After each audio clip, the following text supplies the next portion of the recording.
Bismillahirrahmanirrahim. Alhamdulillahirabbil alamin wassalatu wassalamu ala sayyidil mursalin sayyidina wa habibina wa syafi'ina wa maulana Muhammadin wa ala alihi wa sahbihi ajma'in, amma ba'du. Khususan man sannafa hadzal kitab rahimallahu ta'ala wa nafa'ana bihi wa bi ulumihi wa bi ulumihi wa bi ulumihi wa fid dharaini amin. Al-Fatihah. A'udzu billahi minasy syaithanir rajim. Bismillahirrahmanirrahim. Alhamdulillahirabbil alamin arrahmanir rahim maliki yaumiddin. Iyyaka na'budu wa iyyaka nasta'in ihdinas siratal mustaqim siratal ladzina an'amta 'alaihim ghairil maghdubi 'alaihim waladdallin. Amin. Bismillahirrahmanirrahim. Para asatiz, para jamaah sekalian, melanjutkan pembacaan kitab Futuhul Ghaib karya Al-Qutbur Rabbani Asy-Syaikh Muhyiddin Abdul Qadir Al-Jailani radhiyallahu anhu wa qaddasallahu sirrah. Masih di maqalah yang ke-33. Maqalah yang ke-33 ini menerangkan mengenai manusia itu terbagi menjadi 4 jenis. Jenis yang pertama sudah dibahas minggu yang lalu. Jenis yang pertama adalah orang yang gak punya lisan, gak punya hati. Maksudnya orang yang lisannya tidak pernah basah untuk zikrullah, hatinya tidak pernah penuh dengan Allah. Orang yang gak ada lisan dan gak ada hati ini orang yang betul-betul lupa, lalai, jauh kepada Allah Subhanahu wa ta'ala. Terhadap orang ini, kata Tuan Syekh Abdul Qadir Al-Jailani, kita harus menjauh, jangan mendekat, kecuali kita punya kemampuan untuk membawa dia menuju kepada jalannya Allah. Kalau engkau berhasil membawa orang seperti ini menuju ke jalannya Allah, kalau engkau berhasil membawa orang yang jauh kepada Allah kemudian menjadi mendekat kepada Allah, engkau berhasil melakukan ini kepada orang itu, maka berlakulah sabda Nabi Muhammad sallallahu alaihi wasallam bahwa engkau pahalanya, ganjarannya, kebaikannya lebih baik, lebih mulia daripada matahari terbit. Orang yang kedua, jenis yang kedua dari 4 jenis manusia ini, warrajulus saniyu, dan adapun manusia yang kedua. Kalau tadi yang pertama gak punya lisan, gak punya hati. Adapun manusia yang kedua, orang yang kedua, jenis orang yang kedua, rajulun lahu lisanun, orang yang punya lisan, punya mulut, mulutnya ngucapin yang baik-baik, bisa mengucapkan yang baik, bisa mengucapkan sesuatu yang mulia. Mulutnya baik, mulutnya mengucapkan sesuatu yang mulia kepada orang, tapi bila qalbin, tapi tidak punya hati. Mulutnya baik, tapi hatinya tidak baik. Mulutnya menyanjung-nyanjung orang, tapi hatinya sesungguhnya membenci orang itu. Mulutnya menasihati orang, sementara dirinya sendiri jauh dari apa yang dinasihatin. Itu orang yang punya lisan tapi tidak punya hati. Fayantiku bil hikmati, maka orang ini bicara dengan hikmah, bicara dengan bijak.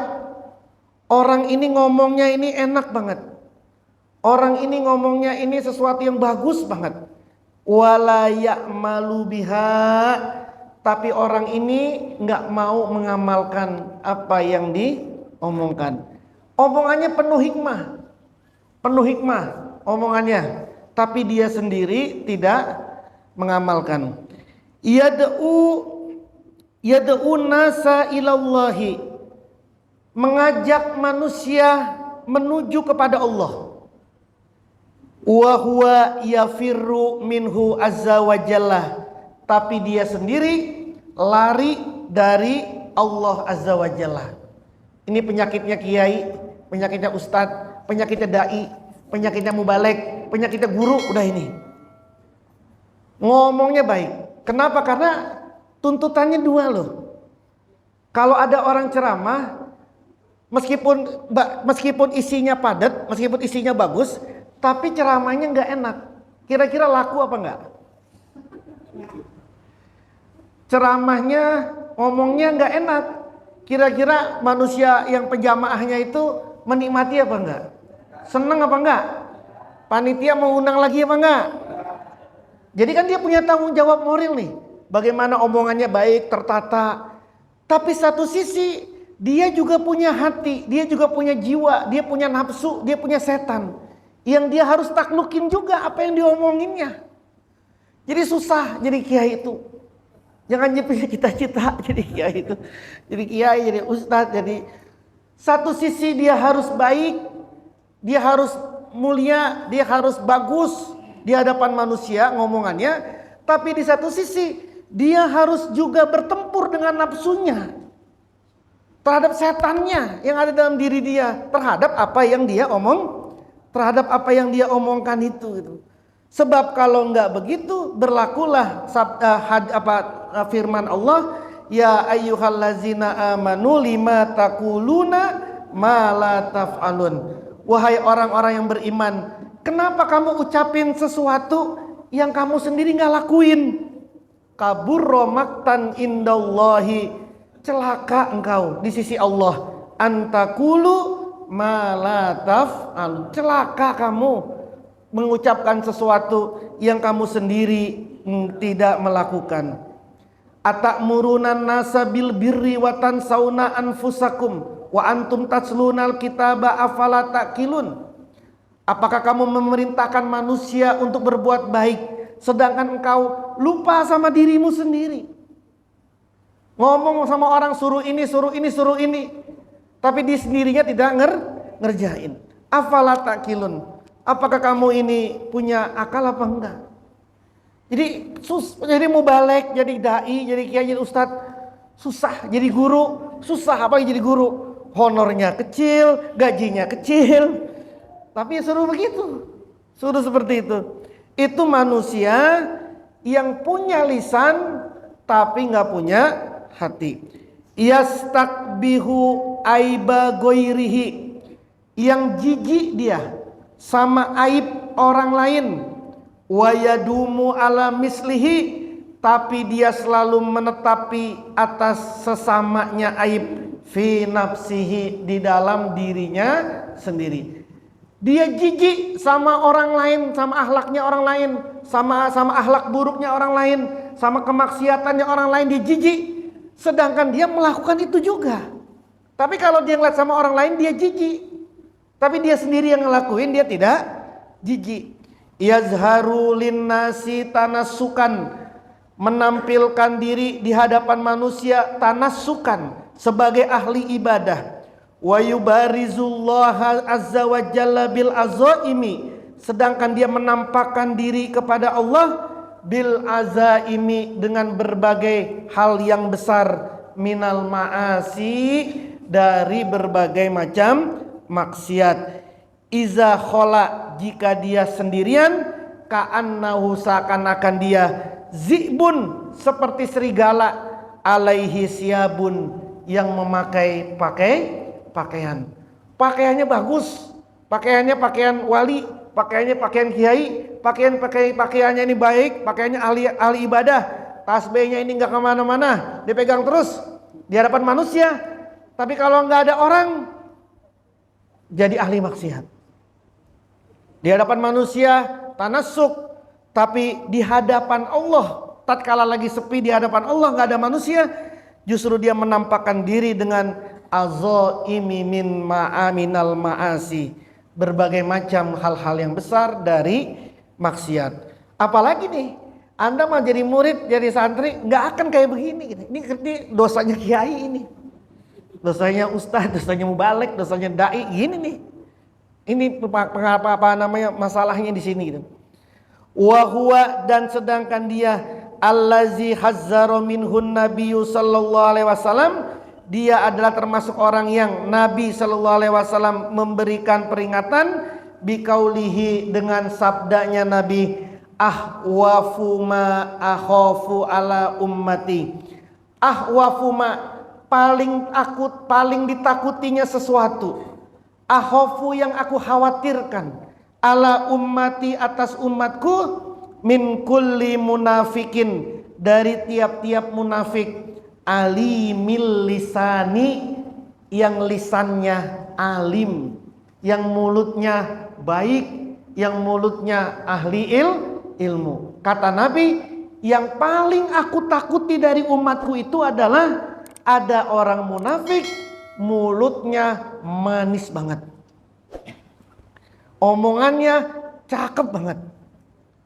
Itu yang paling aku takuti, kata Nabi. Wa fi hadisin akhar, dan di dalam hadis yang lain, ahwafu ma akhafu, paling khawatirnya sesuatu, akhafu yang aku khawatirkan, ala ummati atas umatku, min ulama isu'i, dari para ulama yang su. Anda nggak bisa mengklaim ini ulama su apa ulama khair, itu mah prerogatifnya Allah. Jangan diambil. Yang bisa mengatakan itu ulama su apa bukan, itu bukan manusia, Allah itu yang bisa mengklaim itu ulama su. So kalau manusia bisa mengklaim ulama su, nafsunya nanti yang main. Nanti kalau bukan pilihannya si Anu, ulama su. Kalau bukan pilihannya si ulama su, ya. Gitu ya. Jadi nauzubillahi min haza. Kami berlindung kepada Allah min haza, daripada ini. Ngeri. Orang alim, orang yang berilmu ngomong baik, takut. Kenapa? Karena bisa nipu banyak orang. Karena bisa mencelakai dan menipu, mengelabui banyak orang. Kenapa? Karena dari omongannya dikadal-kadalin, dileceh-lecehin. Orang yang ngadal-ngadalin, orang yang bisa leceh-lecehin pasti orang yang berilmu, orang yang jago. Orang itu kan kalau nipu pasti jago ngomong. Gak ada orang yang jago nipu gak bisa ngomong, gak ada. Orang nipu itu pasti jago ngomong. Itu, dan jago ngomong itu mesti punya ilmu gitu. Nah itu yang kata Nabi, itulah yang paling aku takuti.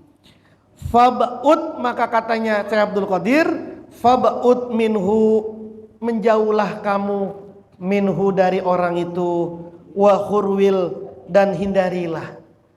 Menjauhlah kamu dari orang itu dan hindarilah orang itu. Untuk apa? Li alla yahtatifaka, agar dia tidak melahapmu, agar dia tidak memakanmu, melahapmu, bilazizi lisanihi, dengan lezatnya ucapan dia, agar kamu tidak kemakan manisnya omongan dia, agar engkau enggak dilahap dengan omongannya dia. Berapa banyak orang itu ditipu dengan pakai agama itu, berapa banyak. Berapa banyak orang ditipu-tipu dengan didalil-dalilin gitu. Berapa banyak yang kayak begitu. Makanya menjauhlah dari orang-orang yang seperti itu. Fatah rikoka, maka dapat membakar kepadamu, naru ma'asihi, apa api kemaksiatan orang itu. Api kemaksiatan dia akan bisa membakarmu. Membakarmu apa? Dia bisa mengelabui Quran, dia bisa menjual Al-Quran, dia bisa menjual hadis, dia bisa menjual apapun untuk memakan orang lain. Itu artinya api kemaksiatan dia bisa membakarmu.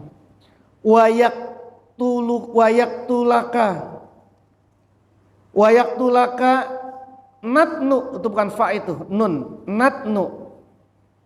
natnu batinihi, dan akan membinasakan kepadamu, natnu batinihi, kebusukan batinnya dia, wa qalbihi, dan hatinya dia. Orang yang seperti itu, api kemaksiatannya dia akan membakarmu. Kebusukan batinnya, kebusukan hatinya akan membinasakanmu. Kejadian kayak gini banyak banget zaman sekarang. Berarti zaman Syekh Abdul Qadir sudah ada orang yang kayak begini. Sudah ada orang seperti ini, orang yang ngelabuin orang lain dengan dalil ini, dengan dalil itu. Itu manusia yang kedua, kata Syekh Abdul Qadir. Orang yang punya lisan tapi tidak punya hati. Warrajulus salisu, adapun manusia yang ketiga, qalbun bila lisanin. Manusia yang ketiga itu qalbun, punya hati, bila lisanin, tidak punya lisan. Dia hatinya baik, tapi ngomongnya nggak bisa. Lisannya ini nggak pinter bicara, nggak pinter bergaul. Hatinya baik, tapi lisannya nggak bisa bergaul. Ya ulama, kiai, ustadz atau orang ahli agama, hatinya baik, tapi nggak bisa ngomong dia. Suruh nasihatin orang, suruh dakwah, apalagi suruh ceramah, pada tidur tuh jamaah tuh misalnya. Nggak bisa bicara gitu. Bahkan dia menjauh kepada manusia.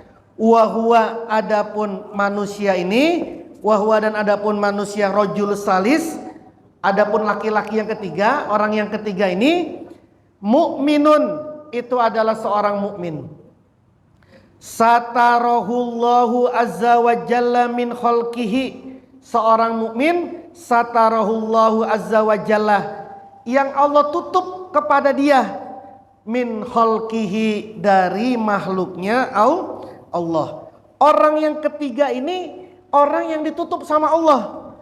Bahkan manusia nggak menyangka kalau orang ini orang hebat, kalau orang ini orang baik, orang nggak menyangka. Kenapa? Karena ditutup. Nggak bisa ngomong, udah gitu pakaiannya pakaian butut, sarungnya sarung gajah duduk, misalnya gitu. Boro-boro BHS, gajah duduk. Tasnya bukan tas yang Gucci, tapi tas tulisannya Musyawarah Kerja Nahdlatul Ulama gitu ya. Gitu ya.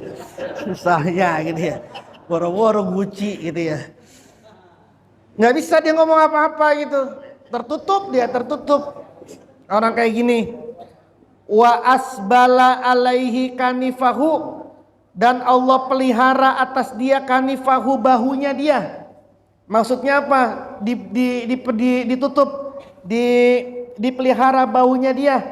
Gak bisa melihat orang itu secara kasat mata, gak bisa lihat kalau orang itu adalah orang baik, gak bisa melihat, tidak bisa melihat. Wa bassarahu bi uyubi nafsihi, dan Allah memperlihatkan kepada orang itu bi uyubi nafsihi, dengan aib-aib dirinya sendiri. Dia cuma bisa ngelihat aibnya doang, aib dirinya sendiri. Dia tidak mampu melihat aibnya orang lain. Wa nawwara qalbahu, Allah mencahayai hatinya dia. Wa arrafahu, dan Allah memperkenalkan dia ghawaila mukhalatatin nasi, bahaya bergaul dengan manusia. Wasu'mal kalami, dan racunnya ucapan. Wan nutki, dan juga omongan. Orang ini dipelihara sama Allah. Gak banyak orang yang tahu kalau orang ini orang yang baik. Bahkan dia menjadi wali min auliyaillah. Gak banyak yang tahu. Allah mencahayai, memperlihatkan aib dirinya sendiri, sehingga dia sibuk sama aib dirinya sendiri daripada sibuk sama aibnya orang lain. Cahayanya penuh, hatinya penuh cahaya, dan dia diperkenalkan sama Allah, diperlihatkan sama Allah, dikasih tahu sama Allah bahayanya bergaul bebas dengan semua manusia. Dia juga diperkenalkan dengan apa? Racunnya omongan, racunnya ucapan, diperkenalkan, dikasih tahu. Watayakona, dan yakin siapa rajul salis, orang yang ketiga ini yakin annas salamata, bahwasanya keselamatan, fis sumti, di dalam diam, wal inziwai, dan menjauh, wal infirodi, dan menyendiri. Dia yakin bahwa yang paling selamat adalah diem, daripada ngomong salah mulu, ngomong nyakitin orang mulu. Tahu dia mendingan diem. Kenapa? Kata Nabi, man kana yu'minu billahi wal yaumil akhir falyakul khairan aw liyasmut. Siapapun orang yang yakin, yang percaya, beriman kepada Allah dan hari akhir, bicaralah yang baik, aw liyasmut, atau hendaknya diam. Orang ini juga tahu bahwa keselamatan manusia, keselamatan itu ada pada menjauh dan menyendiri dari manusia. Nah, menjauh dan menyendiri manusia ada dua. Yang pertama dengan cara zohir, ya memang menjauh, memang menyendiri. Yang kedua menyendiri dalam arti batin. Dua-duanya dipakai. Artinya manusia perlu satu waktu menjauh dulu dari pergaulan. Manusia suatu waktu perlu menyendiri dulu. Makanya kemudian dalam agama itu ada salat tahajud.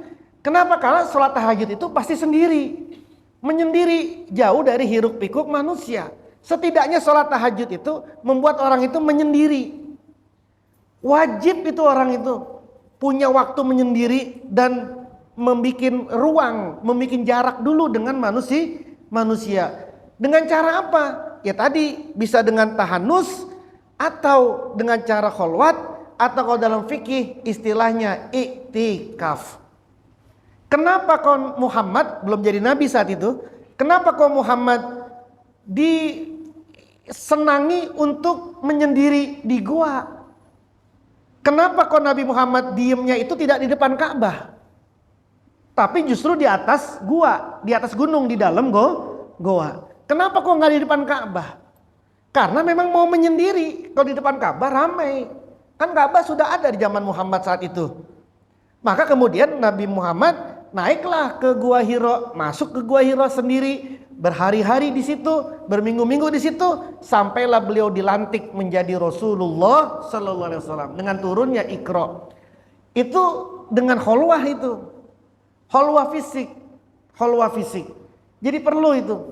Kalau misalkan kita lagi tidak berjamaah di masjid dan di musola, ya maghrib ke isya, nggak usah kemana-mana, diam saja sudah di ruangan Anda itu. Kan udah punya amaliyahnya dari maghrib sampai isya, sudah diam. Itu kholwah juga namanya itu. Jadi harus ada waktu di mana kita menjaga jarak. Jangan bawa handphone, jangan bawa apa-apa. Kholwah sendirian tapi megang handphone, ya sama aja. Sama aja tuh, bukan kholwah itu. Kholwah itu membuat jarak gitu dengan makhluk gitu. Yang kedua adalah kholwah menyendiri, menjauh secara batin. Kita mah tetap di tengah masyarakat ramai. Hati kita yang menjauh. Dalam bahasa Torekoh namanya kholwah fi jalwah. Istilahnya kholwah fi jalwah, menyepi di tengah keramaian. Itu kalau dalam bahasa Torekoh. Dalam bahasa TKN, dalam bahasa Torekoh dikenal dengan kholwah fil jalwah, menyendiri di tengah keramaian. Itu udah tingkat tinggi itu. Kalau kita ini sudah bisa kholwah fil jalwah, menyendiri di tengah keramaian, meskipun kita di tengah keramaian tapi hati kita terus begini, hati kita terus berdetak, ini aktif, itu artinya kita kholwah fil jalwah, kita menyendiri di tengah keramaian. Jadi satu tadi, menyendiri, menjauh dari manusia harus ada di dalam diri manusia. Dua, secara zohir, dia harus menyepi dulu, harus menyepi, terus takut. Tan menyepi di mana? Takut. Ya nggak boleh takut gitu.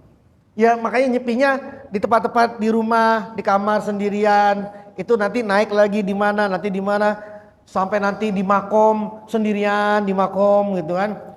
Menyepi itu boleh itu dan harus itu. Yang kedua adalah menyepi dalam arti batin. Meskipun ada di tengah orang, kita tetap melakukan khalwah. Wa asma'a qaulan nabi. Orang yang jenis ketiga ini memperdengarkan ucapannya Nabi, sabdanya Nabi, man somata naja. Siapapun yang diem, naja, dia selamat. Wa asma'a qaula ba'dil ulama, dan dia mendengarkan ucapannya sebagian ulama, bahwa sebagian ulama mengucapkan al ibadatu asru ajzain. Ibadah itu ada 10 bagian. Tis'atun minha, 9 dari 10 bagian itu fisumti, ada di dalam diem. Zaman sekarang diemnya itu 2. Diem mulut sama diem jempol. Zaman sekarang itu. Mulutnya diem, jempolnya aktif banget, sama aja. Jadi somata itu diem, somata diem itu bukan diem cuma mulut. Zaman sekarang diemnya itu juga diem jempol. Fahaza, maka adapun orang ini, rojulun, fahaza maka adapun ini, arrojulus salis, rojulun seseorang, waliyullahi, walinya Allah azza wa jalla. Ini adalah walinya Allah. Fi sitrillah, di dalam penutupnya Allah. Mahfuzun, dijaga. Zu salamatin, yang memiliki keselamatan. Wa aklin, dan akal. Wafirin, yang sempurna. Jalisur rahmani, teman duduknya Allah. Jalisur rahmani, teman duduknya Allah. Kok teman duduk? Kata Allah begini, ana jalisu man zakaroni, aku menemani orang yang ingat kepadaku. Kata Allah dalam hadis qudsi, siapapun yang ingat kepada Allah, maka Allah menemani dia. Ana jalisu man zakaroni, aku menemani orang yang ingat kepada aku. Mun'amun, yang diberikan kenikmatan, alaihi, atas orang tadi. Fal khairu, maka adapun kebaikan. Kullul khairi, itu bukan lam, itu alif. Bukan lam tapi alif lam. Kullul khairi, semua kebaikan. Indahu, di sisinya orang tadi. Fadunaka, hunya dibuang. Fadunaka, maka ambillah. Wa musahabatahu, bersuhbah kepadanya. Bersuhbah, bergaul dengan dia. Wa mukhalatatahu, dan bercampur dengan dia. Wa hidmatahu, dan berkhidmat kepada dia. Kalau engkau ketemu orang yang seperti ini, maka bersuhbahlah kepada dia. Gaullah dia. Terus bercampurlah engkau kepada dia. Berkhidmatlah engkau kepada dia. Wattahabbuba, dan senang ilaihi, kepada dia. Biqadai hawaiji, untuk memenuhi hajat-hajatnya. Dia punya hajat apa, kita bantu. Dia punya keperluan apa, kita bantu. Senang terhadap memenuhi hajat orang ini. Tansahu, yang kamu menuju, lahu, pada ar-rajul, wali tadi ini. Wa murafikun, wa murafikin, dan berbagai macam manfaat. Yartafiku, yang dapat mengambil manfaat, biha, dengan murafik. Artinya engkau bantu dia, engkau senang untuk memenuhi hajat dia, engkau memberikan manfaat, berbagai manfaat kepada dia, yang dia kemudian mengambil manfaat itu untuk dirinya. Artinya kita bantu dia, keperluannya semuanya kita support dia. Kalau engkau seperti itu kepada orang tadi, fayuhibbukallahu, maka Allah akan mencintaimu. Wa yastafika, dan Allah akan memilihmu. Wa yudhiluka, dan Allah akan memasukkanmu. Fi zumrati ahibbahi, di golongan para kekasihnya Allah. Wa ibadihi, dan hamba-hambanya Allah. As-solihina, yang soleh. Bi barokatihi, sebab kebarokahannya orang yang ketiga tadi, bibarokati dengan sebab kebarokahannya orang yang ini rajulun wali, insyaallahu taala. Wallahu a'lam bissawab. Al-Fatihah. A'udzubillahi minasyaitonirrajim. Bismillahirrahmanirrahim. Alhamdulillahirabbil alamin arrahmanirrahim maliki yaumiddin. Iyyaka na'budu wa iyyaka nasta'in. Ihdinas siratal mustaqim. Shiratal ladzina an'amta 'alaihim ghairil maghdubi 'alaihim waladdallin. Amin.